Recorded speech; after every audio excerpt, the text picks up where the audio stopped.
Pleasure to have you join us once again, and good morning. Welcome back. You're still watching the Afia Morning Show live from Enugu, Nigeria. I'm Nathalie once again, and Oji is here. It's a full house, really. Yeah. Quickly, I'll introduce one of our guests who always starts with the voice of God. So before he does that, let me intercept him. Barr Ike Ezeaputa, who is a legal practitioner, of course, activist and author, and Barr Chidi Ujoatumba, human rights lawyer. He is also the chief executive officer of Ujoatumba and Company. Thank you both for joining us. And thank you, Audrey, as well. Good morning. Good morning. Happy Tuesday. Thanks for having me. Thank you. Good morning. Yeah. Good morning. You can just keep saying good morning because there are so many. Good morning. So, good morning, Vice President. Good morning, Vice Chidi. Morning, Oji, Natalie. good morning. Good morning to you too. How are you doing? Great. How are you doing? Great. Awesome. Awesome. How are you doing? The weather is sweet. Fine. I'm all right. All right, great. And of course, repping Afia Radio. Thank you so much for bringing that. I hear you've been wearing that around town. And you have a change of look as well. All of the beard is gone. I'm sure the hair as well. Some people like it the other way, so at times I please both people. Oji, what do you think? Oji promised me a Afia TV shirt for over 2 months now. I don't know. For anniversary, and I could have gotten one. Eh? You were not around when the trumpets like, blew. You were somewhere. You were attending to your poetry. That reminds me, Rapture was supposed to happen today. That's the story, 3rd of September. That's my excuse, by the way. Okay, I'll wait for it towards the end of program today. Not today, but I'll make arrangement for it then before the week runs off. I'll give it to you. Everywhere is good. There are kind of arrangements going on everywhere in Nigeria, and I like it. Yeah. So let me be part of your arrangements. No problems, yeah. Yes. This is how Fubara is making arrangements with the president that every crisis is over. So let me not jump into your papers. I want to remind you that you missed the arrangements when the shirts were given out. You were attending to the poetry at the time.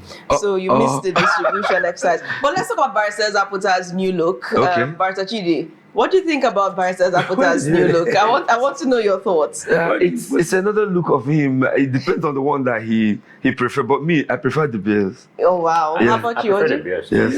Yeah. I prefer the beers. I think you look good both ways. I mean, the many sides of Barr Ezeaputa. Okay? You know, I like to balance things. Yes. Once in a while, I please a group. Okay. Another one, I please. Okay, so let's please everybody then. Okay, let's take a look at headlines making the rounds this morning. We'll start with the paper that monitors, and that is the Daily Monitor. And the biggest story for these editors: I'll work with stakeholders to sustain peace in rivers, according to Fubara. Declares end to political feud with predecessor Nyesom Wike. Says Aso Rock visits an opportunity to seek guidance from President Tinubu. Avoid future political crisis in rivers. Nigeria's GDP grew by 4.23% in Q2 2025, according to MBS. IGP urges foresight, creativity among police leadership. And straight to Nigerian News Direct, Dangote Refinery, you can only delay change, not stop it, Otedola tells marketers. Hails Tinubu's deregulation policy for dismantling oil industry cabals. Senator Benga Daniel flouts due process in constituency project implementation, Ogun government alleges. Fubara declares peace after meeting with Tinubu. Controversy as federal hospitals stripped of equipment to aid Osun University accreditation. Lawmakers order AGF to account for 2.4 trillion naira paid to contractors. On New Telegraph, corrupt high-profile Nigerians risk visa ban, U.S. warns. Says corruption fight knows no borders or limits on accountability. Onanuga to El Rufai, Tinubu has no plan to become life president. Also here, terrorists, others using tech to expand their networks, according to IGP. Don't retaliate against Palestinian statehood push, UK tells Israel. Federal government wades into disputed gas fields, oil wells. On First Daily, pure injustice, Governor Diri decries Bayelsa's only 8 local government areas. Fubara has rights to reclaim 6-month tenure lost to suspension, according to one Okonkwo. APC chieftain Eje Ude shot dead by gunmen in Otukpo. Air Tanzania opens direct Lagos flights to boost trade and tourism. Corpses of 8 missing policemen found in Benue. Corrupt Nigerian government officials risk US visa ban. Osun, Lagos lead as INEC pre-registration hits 5.3 million. And lastly, here on First Daily, Fubara declares Rivers crisis over, says he, Ike working together. The Matrix. Fubara opens up on visit to Tinubu. It's father-son discussion to tell him, thank you that I have resumed. I came for proper guidance so we don't run into crisis again. Reveals he and his principal are working together. Amid wait for CBN's 200 and MPC meeting outcome, expert pushes for interest rates CRR cut. Well, GDP growth as an indication that Tinubu's reforms are working, says presidency, says increased production will crash food prices. Oil sector grew by 20% in second quarter of 2025, outperformed non-oil sector, says NBS. High traffic crashes, Nigeria Customs pre-exam portal for recruitment. Death toll in Benue military attack hits 11, says official. Natasha'S cybercrime trial stalled, moved to October 20. Dembele wins first Ballon d'Or as Bonmati makes history with third title. Borrowing key to poverty reduction, says House Rep as he recants. I moved over to Nigerian Tribune. Tinubu Fubara in father-son discussion in Aso Rock. Governor seeks guidance on how to avoid further crisis in Rivers. Restates peace with Wike. Senator divided over Natasha'S resumption. Nigeria's GDP expands by 4.23% in first quarter of 2025 as oil industry drive growth. Bodies of 8 missing policemen recovered in Benue as gunmen kill APC chieftain. 4% FOB levy. LCCI expresses concerns over enforcement despite FG's suspension. US threatens visa ban on corrupt Nigerian leaders. Nigeria loses $18 billion on financial crimes yearly, says Abbas. Lastly, on Nigerian Tribune, court fixes September 29 to hear Osun government's motion on withheld LG funds. This Nigeria. 72-hour resumption. Fubara meets Tinubu, says peace has returned to Rivers. Nigeria's economy grew by 4.23% in second quarter of 2025, says report from NBS. Insecurity FCTA clears suspected kidnappers hideout in Asokoro. Troops subdue ISWAP. Attacks shelled 10,000 households in Borno. Natasha. Women's group take battle against Senate to United Nations. And the last one right here, this day. Presidency. Tinubu, a committed Democrat, has no plan to stay in power beyond 2031. Usman Bogaje, ex-President Obasanjo, did everything to remain in power. NBS, 95.95% non-oil sector contribution supports GDP growth to 4.23% in second quarter of 2025. Oil accounted for 4.05% as daily production rose to 1.63 mbpd.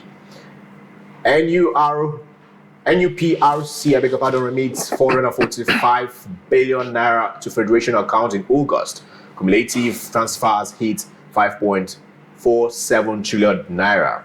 Fubara, I have made peace with Wike, and that's the one, that is the last one right there. That's a good one, the one that's the last one. So how about you be the one today and start the analysis? Okay, if I want to start this analysis, let's start with the one that is close to us in the south, right? And it's Fubara and the whole brouhaha with Tinubu and the Wike and all that. Yes, there's been conversations and during statement after his suspension, and the father and son conversation with President Tinubu and pledging his allegiance to Wike, who is his political godfather and all that. But in all this, I'm asking this question again.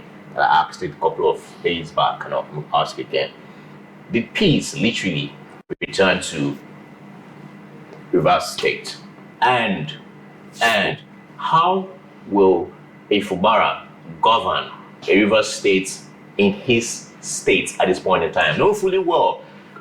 All the LG, most of all the cabinets are not loyal to him, but loyal to one man in Abuja, who is the FCT minister. There's an agreement. I believe that if the stakeholders have said peace is about to reign. What's peace now? Yeah, if we go into the definition of the term peace, we might not live here today. Okay? We might not live here today. Let's look at the peace in the eyes of father and son. That's the kind of peace we have to look at now. Probably certain compromise have been reached. Maybe things have been offered to him, and he has also let go of certain things. And he want to go back to continue governance. And we can't stop him. Let's see how the remaining 2 years spans out. Because I don't know, this peace, there's a difference between political peace and organic peace, okay? When you say you are carrying the people along, when you say that you have met a certain political demand, when you say that you are carrying on the vision of the people who elected you into office, okay, that's a different kind of peace. But when you say that I want peace to reign, I have spoken to the president, Ike, who is my political godfather, I and him have reached a compromise. That compromise would definitely not be in the interest of people of River State. Let me be honest with you. You see that compromise, any compromise involving Ike, Tinubu, and Fubara is not for the people of River State. It's not it's for their political ideas and interests, okay, to be protected come 2027. That's exactly what they're talking about here. I don't think they have the people of River State at heart. All right, Barrister Ezeaputa, I know you want to weigh in on this. Fubara is opening up on visit to Tinubu. He's also saying that he's going to work with the FCT minister. I mean, when he resumed office in his first address, he said that he has made peace with, of course, Wike, and he's going to work with him, and of course, the president of the Federal Republic of Nigeria. Answering in line with Oji's question, do you think that there's such a thing as peace in rivers? My take is that, first of all, Fubara made a mistake. He did not learn from Obasanjo. See, like in the case of Obasanjo, when he observed that his first term was being crowded up by those who put him there, the godfathers, he became diplomatic, began to manage them, tolerated them for over 3 years. Kept on tolerating them. In fact, at a stage, he had to kneel down for Atiku and co. But immediately he got second term. Immediately Obasanjo got second term. He knew what to do with the government, and he did very well. And if he had done so, he now had to choose his own people. Best of the ministers we had, Okonjo well and stuff like that, which he was not allowed to, because when they do what they do here, the first term, the cabal will give you those that will be ministers. Sultan of Sokoto will bring them. Emir of this will bring the 10. The Shehu of Bono. At the end of the day, we find that only 10 ministers are from you. But Obasanjo tolerated all that, and managed.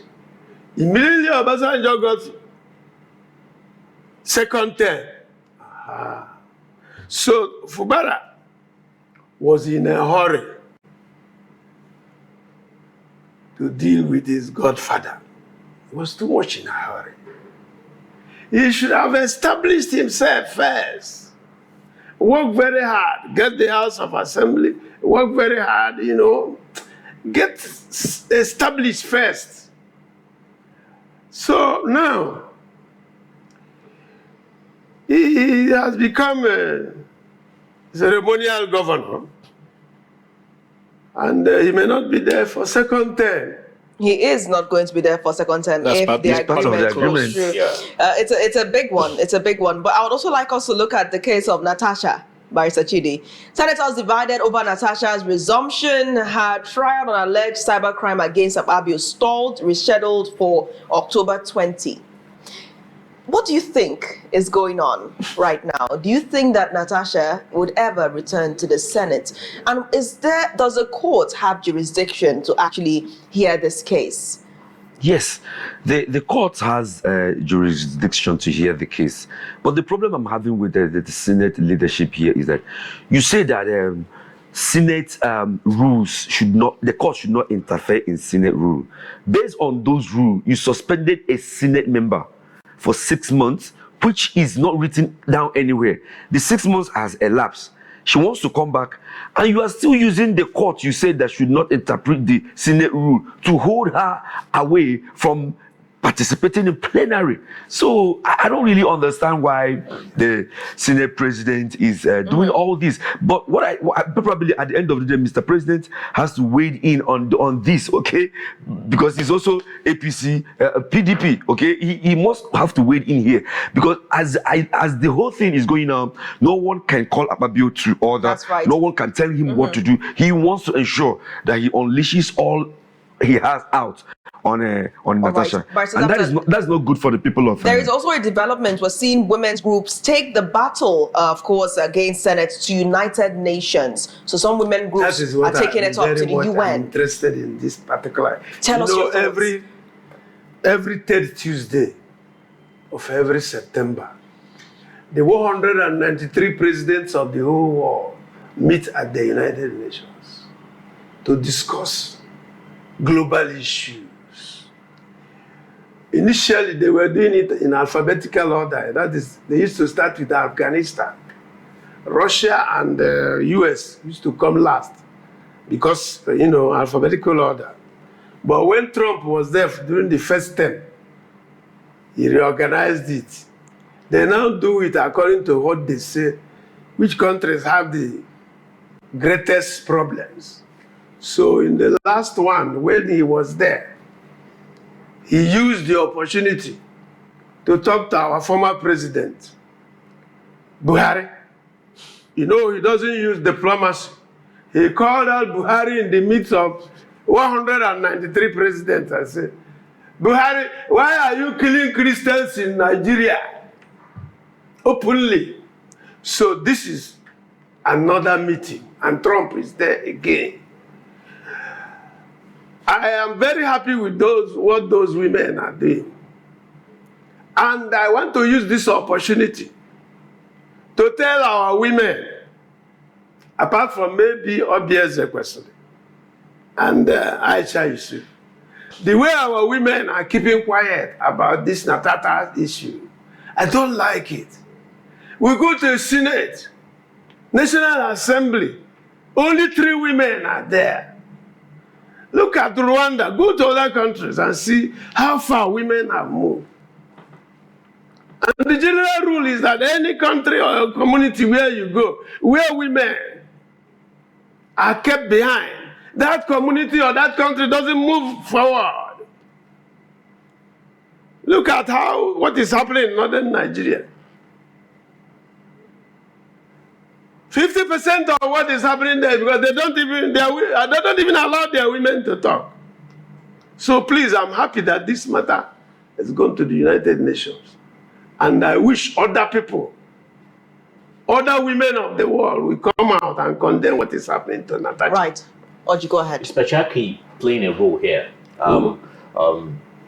Just supposing these to what is happening in Senate, right? Gospel Akpabio and Natasha. You think is Pachaki playing a role here? Who is this? Pardon? What did you call her? Pachaki. Is he in the United Nations? No, in the Senate. Is it more personal to Gospel Akpabio? Please explain who you are saying more. I don't know. I'm talking to you about, is there another senator? No, I'm talking to you about the issue in the Senate. Natasha versus Gospel Akpabio. I'm saying, is it okay? Is it a manly thing? Mm-hmm. Is it a manly thing? You see, I was in politics. His ego is bruised, and he wants to teach Natasha. Want to teach her a lesson. You see, I was in active politics. If you go in there, take us in. Take us in there. Yeah. They will say this is a woman leader. This is this and that. we find that 60% of women in active politics are being used by men for fun. I'm telling you, I was right there. When you say fun, could you be more specific around what you mean? And of course, I see you're banding a lot of statistics this morning, Barrister Ezeaputa. So would you mind breaking down what exactly you mean? While bearing in mind this is a family show, what do you mean by that? It's quite a very interesting point that you're making. There are certain things you may not want to. What you don't mean that having fun. You don't mean the meaning of having fun with a woman. Well, unfortunately, we can't agree with you on this platform. But while you cool off, Barrister Ezeaputa, all right, let's shift away from there as well and look at. Okay, wait a minute. No, before in the night. Wait a minute. No, why is it that meetings are always held? Barrister Ezeaputa, unfortunately, I'll have to cut you off at that point. All right, we have to. We have to focus on facts. All right, so we have to cut you off. Are you a politician too? We have to cut you off. Sorry, we have to cut you off at that point. Please, let's moderate ourselves, all right? Let's moderate ourselves. Let's come back to you now, Barrister Chidi. We're looking at a case where this case has been taken to the United Nations. Women groups want to take it there and they're hoping for action. What is your take on this? Do you think it will yield any results, bearing in mind Natasha herself has taken this case to the foreign community before and not much was seen? What's your take? The foreign scene, where the capacity of the meeting we are looking at now, it will give voice, I believe. It will definitely, once it's the United Nations, it will definitely give voice to Natasha's case. And I want something to be done. They should direct their action to the person who is causing this whole thing to happen. Okay? Yes, they can use sanctions, they can use a whole lot of things to shake the Senate president to, stop preventing this woman from taking part in the plenary. 6 months has expired, and to that extent, I think any other suspension that is ongoing is political. Okay? 6 months has expired. So I want the woman to go there and make a very strong case for Natasha and for Nigerian women in politics. They should go there and make a very strong case. All the issues should be analyzed. They should go to where it matters. They should demand to make a presentation to this instance, because we cannot continue. Mr. President is paying lip service to this. The president of this country have not waded in on this, and you are allowing something that ought to have been a kind of an in-house Senate matter to be going to the United Nations. I don't think it's a good one for us, because it will expose a whole lot of things, okay? I'm not saying that the Nigerian Senate are not doing well, but it will definitely expose a whole lot of things. I think Mr. President have not done well here by allowing this matter to leave the shores of this country, being a part of a plenary at the United Nations. It's gonna attract a sanction. Is it a call for the Mr. President or the wife of the president at this point in time? No, the wife of the president does not hold any political status. Because Natasha if she's weighing in, she is weighing in on the basis of the fact that she's a woman, okay? She understands how women feel. She will appreciate what is going on right now against Natasha, and she can use her social network to do something, but nothing political, nothing on the record. Yeah. Okay, well, what about the constituents at this point in time? What role can the constituents play in all these brouhaha? The constituents cannot really do much here, except if they want to take a legal action against the Senate. The matter is sub judice. The matter is in court, and I think it's in different court. There's another one in the Court of Appeal. I think there's another one in the Federal High Court, because Natasha has a case against sexual harassment. He's also appealing the case that she lost against the Senate based on the Senate standing rules and all the rest of them. So why don't we bring all these things together? There was a time the Minister of Women Affairs or somebody wanted to wade in. I thought they would have nipped it in the bud. That was even before they started going to court and filing all these legal issues. But nothing happened. The one she took outside the country, nothing happened. It appears that Fabio is all powerful here. No one can really make her budge or allow this woman to come back and continue plenary. Just a quick comment, taking us back to Rivers, it appears as if Fubara is not tired of having fathers and fathers and fathers. Because when I saw father-son conversation, do you think Fubara is forming a new godfather in President Tinubu? Oji? I think Fubara, for me, he's just too excited. You know, he just deals like a kid that won a biscuit and never knew that this biscuit that is kept on top of this shelf, that he or she can actually, get it. I disagree with you, sir. No, what? Disagree with him. I disagree with you. But let him make his point. Let him make his Dad point. or uncle or aunt came out, oh, Junior or Ada, take. So he's just too excited, right? And maybe his personality too plays a very big role here, right? Because he seems to be a calm, reserved, conservative person, and he wouldn't go out and fight like a tiger. Person of wicked, he can't step on his tails and he'll keep quiet. He's gonna roar like a lion, right? So I think Fubara is more reserved and wouldn't want to take the war out there, but instead he wants to broker peace and make more fathers, and all that. Why didn't you say meow like a cat? I mean, why did you say roar like you should have meow like a cat? I mean, don't make him roar like a lion. Go ahead, I want to add that. Go ahead. Let us follow the example of what is happening in Rivers State with regards to the National Assembly. 6 months have passed.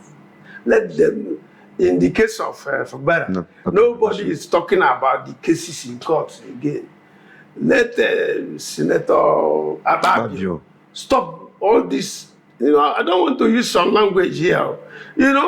Let 6 months has passed. Allow this woman to do the work for the constituency. Is very important. Many Nigerians are asking why Senator Natasha'S is yet to release the evidence. They are saying that this is the best time for her to release the evidence. That's if there's an evidence in existence. The evidence that has been You mean sexual harassment? Yes, the allegations. She said she has evidence. When you talk of sexual harassment, right, most often it is difficult to give evidence on the issue of sexual harassment. No, but she says on her own, this is not Afia saying, she said openly that she has the evidence. And at the right time, she will bring it. So I don't know, well, maybe they continue to step on her tail. She would roar and not meow like some others. Please. Let's go back to First Daily. Osun Lagos lead as INEC pre-registration hits 5.3 million by Ike Ezeaputa. What do you think is going on in the voter registration exercise between the West and the Southeast? Why are the figures so strikingly different? What do you think is going wrong here? Why don't we have enough Southeasterners going out to register now that they don't have to fight to get to the front of the queue? When I observed this thing since last week, after watching, there's a great Liberty TV station in Kaduna. The way ACF has been coming out every hour, urging the youths of northern Nigeria to come out. They will go details and say, Northwest, they will mention all the states of the Northwest. Northeast, they will mention, Middle Belt, they will mention all of them, urging them to come out and vote. The same thing is happening in the South. Of course, I lived in the Southwest for 25 years. I know how they don't monkey with politics and mobilization of people. So I was even thinking that maybe I will have an opportunity here to see those in charge of Eastern Eye. Ask those in charge of Eastern Eye to please invite our president of our SND. Or maybe there's nothing wrong if Nyawodo comes out again, former president of our SND. He knows how to mobilize our people. So it is wrong that we are keeping quiet over mobilizing our young people. And here in Enugu, it's wonderful that something about smart schools is happening. But it's not enough to have smart schools. We need our youth to go and register now. All those above 18 years, go and register. Massive mobilization is going on in the north now. INEC, go and register. Youth, Gen Z, go and register. But there's nothing. And this President Ohanezendi, president, Yes. the day I will see that man, I will tell him that he's too dull. He's too dull. Let him wake up from slumber. But Mr. Chidi, Is he not Senator Abata? What do you call him? Yeah. What could be the issue down here in the Southeast? What could be the issue? What could actually be the reason why people are, literally not interested going out there to, get their PVCs and all? Yeah, this is not a re-registration process. This is a process that will enable those who have attained voting age to go and register.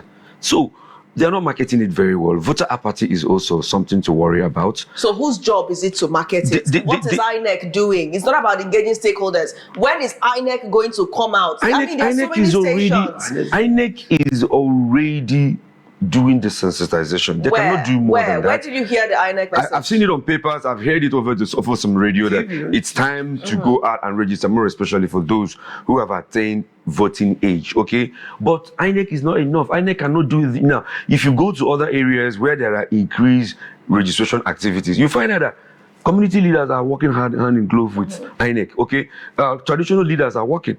Okay, religious organizations should also be included in this. Once in short, they can come. If you don't have, if you're at the age of 18 and you want to attend this program, make sure you come with your PVC. There's a way we can do this thing within the next couple of days. Every single youth who have attained that age will come out with a PVC. We have to make it important. We have not made it important. I have not seen any channel. I have not seen anyone in the Southeast here taking up this thing that my senior counsel is talking about, taking it up as a responsibility to drive this thing home. It must get to the grassroots, because these are the people, these are the places where these youth are living. They are living on the grassroots. You have to go there, engage them, call them out, come out for a program or like a show and say, you can only attend this program with your PVC. Now you are getting it. Now they'll go back and get their PVC because they know that that's the only thing that will give them entrance into that program, entrance into that particular show that you're organizing. So I am calling on stakeholders to come,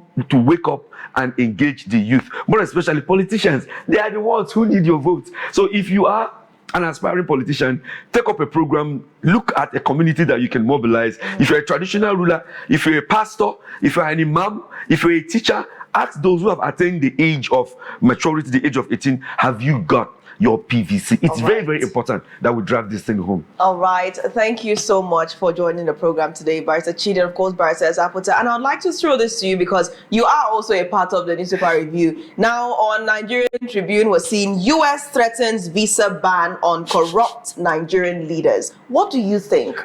Drop your comments. This is for our viewers. I think we've had a mouthful already. Our senior counsel. This is very important. This is a very important It's very important, I know, but because our president is not there. Okay. I thought we were going to talk about the rising GDP. Let's let our viewers respond to this. Okay. So, go ahead and drop a comment. If you're watching this, go ahead and drop a comment on all of our social media platforms. What do you think about this headline? And hopefully we'll have enough comments. Maybe we'll just take your input on the program tomorrow. Or if you happen to be watching this sometime later today and it's on YouTube, drop your comments. I'll be looking out for them in the course of today. We're going on a quick break now. When the morning show returns, we're going on a quick trip around the region, find out how UNN is thriving now, of course, during its cultural week. And of course, we'll go straight to Owo, Nkano East Local Government area, where Afia TV went to take a look at a smart school and how it's doing as school activities resumed just yesterday. The morning show returns in seconds. Stay tuned.